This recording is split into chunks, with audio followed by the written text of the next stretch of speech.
வயசுல இருக்கிற குழந்தைக்கு யார் அப்பான்னு கேட்டேன். எவனோ ஒருத்த இப்போதைக்கு நீதான்னு சொன்னா. சத்தியமா நான் இல்லைன்னு சொன்னேன்.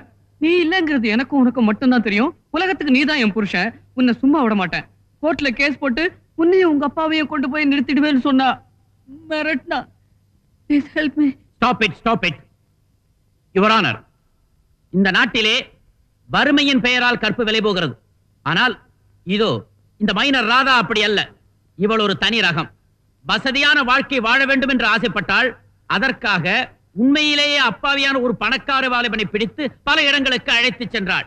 ஊரில் பலர் பார்க்கும்படி செய்துவிட்டு தன்னையே கல்யாணம் செய்து கொள்ள வேண்டும் என்று மிரட்டி இருக்கிறாள். தான் ஒரு பெண், அதிலும் கர்ப்பிணி என்பதை வைத்து எல்லோருடைய அனுதாபத்தையும் பெற்றுவிடலாம் என்பதே அவளுடைய நோக்கம்.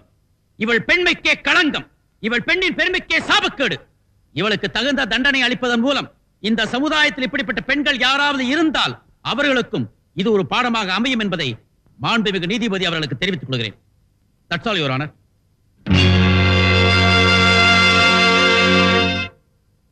வழக்கை வருகிற 9ஆம் தேதி குத்தி வைக்கிறேன். மிஸ் ராதாவோட கேஸ பத்தி நீங்க என்ன நினைக்கிறீங்க? அது ஒரு மானங்கெட்ட கேஸ். கல்யாணம் ஆகாமலே கர்ப்பமாயிட்டு வெக்கம் இல்லாம கோர்ட்ல போய் நிக்கிறா. என் பொண்ணா இருந்தா கழுத்தை நெரிச்சு கொண்டு இருப்பேன். அவளை ஜெயில தள்ளிட்டு அந்த அப்பாவி ராஜாவை விடுதலை செய்யணும். அப்பதான் மத்தவங்களுக்கும் புத்தி வரும். அந்த முருங்க கப்பைய கோர்ட்ல மாட்டிட்டு முழிக்கிற பத்தியா? ராதாவோட துணிச்சல் யாருக்கு வரும்? இந்த சமூகத்துக்கு பயந்து தண்டவாளத்துல தலையை வச்சு தற்கொலை பண்ணிக்காம தைரியமா கோர்ட்டுக்கு போயிருக்கா பத்தியா? Really she is great. இந்த கேஸ்ல ராதா ஜெயிக்கிறதுக்கு நாம எப்படியும் உதவி செய்யணும். கண்டிப்பா செய்வோம். யுவர் ஆனர், இந்த வழக்கு சம்பந்தப்பட்ட முதல் சாட்சியான திருமதி பட்டம்மாவை விசாரிக்க அனுமதி அளிக்கும்படி கேட்டுக்கொள்கிறேன். Yes, you can proceed. திருமதி பட்டம்மா. அம்மம்மா கொஞ்சம் இருங்கம்மா. எனக்கு உடம்பெல்லாம் படப்படன்னு வருது. முதல் தடவையா இந்த பொட்டியில வந்து நிக்க முடிய ஆயிடுச்சு. எத்தனை பொய் சாட்சிக்காரன் நின்ன பொட்டியோ. எனக்கு பயத்துல கை காலெல்லாம் படப்படன்னு டைப் அடிக்குது. ஏம்மா நீங்களும் என்னாட்ட ஒரு பொண்ணு தானே. எனக்கு ஒரு நாள் இந்த பொட்டியில வந்து நிக்கிறதுக்கே குளிர் சொரம் வரும் போல இருக்கே. நீங்க எப்படி இவ்வளவு காலமா இந்த கருப்பு அங்கிய மாட்டிக்கிட்டு இவ்வளவு ஆம்பளைகளுக்கு மத்தியில அப்பளம் பொறிக்கிறீங்களோ? அனாவசியமான பேச்சுக்கு இங்க இடம் இல்ல. இல்ல பேசவே இல்ல. மிஸ்டர் ராஜாவை உங்களுக்கு தெரியுமா? ஏன் தெரியாது? ஆண்டின்னு சொல்லி என் தலையில ஐஸ் வச்சு கட்டுக்கட்டா இவ்வளவு நிலத்துக்கு முருங்கைக்காய் கொண்டாந்து கொடுத்து என்ன காக்கா பிடிச்சு என் இன்ஜூட்ல சேர்ந்த காலி பையன். I object, Your Honor. என் கட்சிக்கார காலி பையன் என்று சொல்ல சாட்சிக்கு உரிமை இல்லை. நானும் அப்செட் யுவர் ஆனர்னு. என்னமா பெரிய அறிவாளி புள்ளைய பெத்து வச்சிருக்க மாதிரில பேசுறாரு. சுத்த 1 நம்பர் காலி கைவாலி பையன்.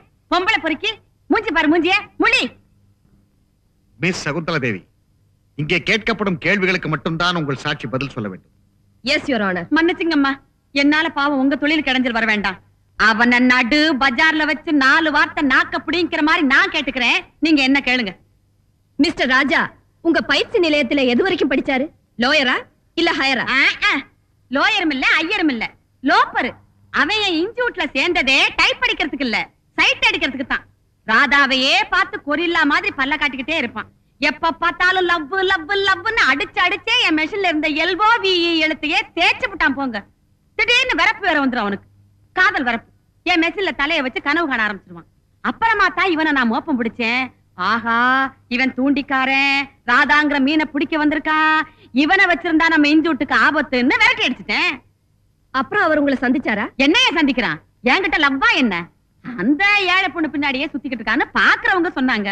பாவம் அப்பாவி பொண்ணு இவனை நம்பி வயித்துல லோட ஏத்திக்கிட்டு இங்க வந்து நிக்குது. ஐயா பெரியவங்களே, உங்களை தானே, நீங்களா பார்த்து அந்த பொண்ணுக்கு ஏதாவது நல்ல வழி செஞ்சாதான் உண்டு.